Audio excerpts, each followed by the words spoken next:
Today we tell the story of Marcie Tokeysha Peterson. There are plenty of characters in Marcie's life that seem shady, but no one has been publicly named as a suspect connected to her missing persons case. By 2003, Marcie had completed her real estate training. According to Essence, Marcie had aspirations of using that knowledge to establish her own business. However, the Charlie Project states that Marcie's running with the law landed her in jail for a few months on misdemeanor charges.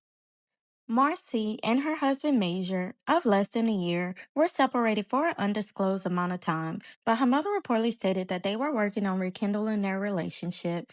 TCP claims that Marcie's legal trouble contributed to her mortgage company going out of business, resulting in her and her estranged husband and her 5 children living together in a Studio Plus extended stay motel in Georgia. Marcie's loved ones believe she may have met him on the internet. However, legal troubles led to a brief incarceration on misdemeanor charges, resulting in the loss of her mortgage company. Despite these setbacks, her family described her as resilient, with plans to rebuild her life. On the morning of October 30th, 2003, around 11 a.m., Marcie was last seen in the vicinity of the 2400 block of Cumberland Parkway. She handed a housekeeper the key to her room, requesting it be given back to her husband, and then left, never to be seen again. Prior to her disappearance, Marcie confided in her mother about borrowing $30,000 from an individual who later threatened her life and attempted to run her down with a car.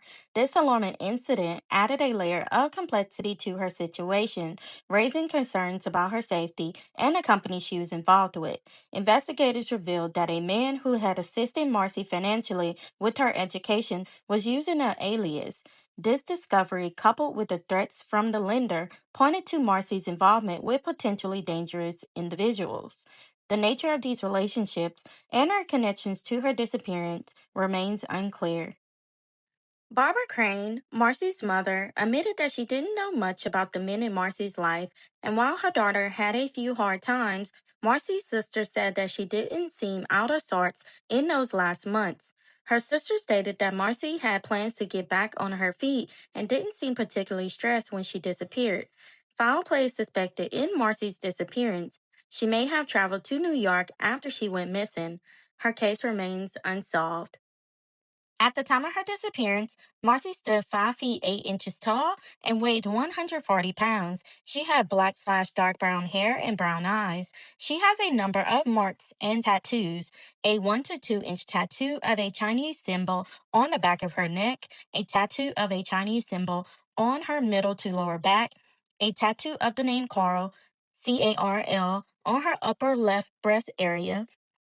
She was last seen wearing silver sunglasses and possibly wearing silver stud earrings and a silver necklace. Some publications refer to her by her maiden name, Marcie Crane.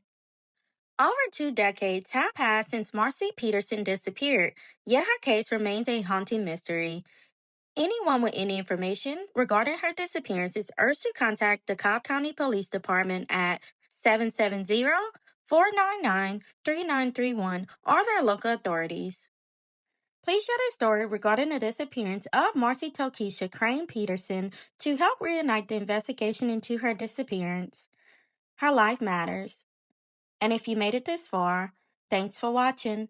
Until next time.